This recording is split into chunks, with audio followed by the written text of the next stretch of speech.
suis Sandrine Breuer, la déléguée générale du festival qu'on a créé il y a 1 an et demi maintenant. Le festival est dédié au récit de jeunesse. S'intéresser au récit de jeunesse, c'est aussi se poser non seulement la question de qu'est-ce qu'on raconte et comment les récits sont perçus, mais c'est aussi se poser la question de renouvellement des talents, le renouvellement des publics, de qui va venir en salle, comment sont perçus les films, comment on donne envie aux spectateurs de venir voir ces films-là.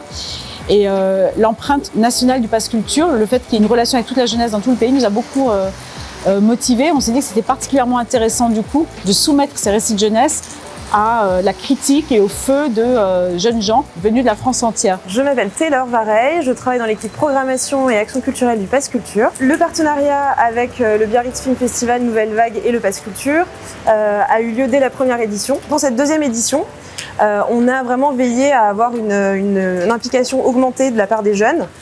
Donc on a 2 jurys, un jury Pass Culture qui est composé de 12 jeunes qui viennent de partout en France. On a un deuxième jury qui a été monté et créé par le festival également, en partenariat avec la Fondation Barrière, qui est composé de 4 jeunes, dont 2 du Pass Culture. Tout l'objectif pour nous en accueillant ce jury des jeunes gens, des détenteurs du Pass Culture de la France entière, c'est aussi d'être en échange avec eux pendant toute la semaine, et on a délégué Guillemette Odissino, qui est une grande critique de cinéma, qui fait partie de l'équipe de sélection du Festival de Cannes et qui a un œil du coup de très grande cinéphile. Et l'idée c'est, quand on sort d'un film, on a toujours des émotions dont on ne sait pas très bien quoi faire, on ne sait pas forcément ce qu'on en pense, parfois c'est un peu contradictoire, parfois il y a des petites nuances comme ça qu'on ne sait pas forcément articuler.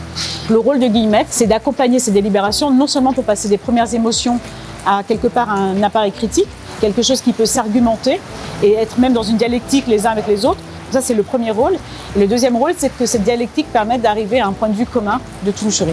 On est hyper reconnaissant d'avoir comme Marette une personne aussi professionnelle et aussi gentille, parce que franchement, elle a été vraiment géniale avec nous. Elle nous a appris beaucoup, elle nous a compris, elle n'a pas du tout essayé de nous influencer, au contraire, elle était vraiment là pour nous accompagner. On a réussi à s'accorder pour le jury final, même si ça a été passionnel et amusant. C'est vrai qu'on avait tous des avis assez divergents, mais c'est ce qui fait la force. On n'était pas forcément tous en école de cinéma en plus. On vient un peu de toute la France et de plein d'études différentes. Donc pour nous, c'est vraiment très intéressant et ça nous a vraiment plu d'être tous ensemble toute la semaine.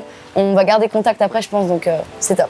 On travaille toute l'année sur le festival, donc on imagine des choses, mais évidemment on a besoin du retour, on a besoin de comprendre ce qu'on peut améliorer. Donc la première chose, c'est vraiment d'avoir un prix qui est vraiment le prix du Pass Culture. C'est pour nous très important parce que c'est leur délibération, leur choix, donc c'est vraiment le choix de ce public-là. Et puis ça nous aide à réfléchir, à entendre ces retours pour les intégrer dans notre réflexion sur l'évolution du festival. L'idée, c'est vraiment, dans ces deux perspectives, de donner la voix et donner la place aux jeunes qui vont vraiment avoir une place à part entière dans le festival, traités comme les autres jurys, comme des professionnels en fait. Et ça leur permet aussi d'ouvrir des perspectives pour des potentielles orientations professionnelles. C'est des moments de choix d'orientation qui sont très cruciaux, donc ça leur permet d'aussi ouvrir les champs et c'est aussi un des objectifs.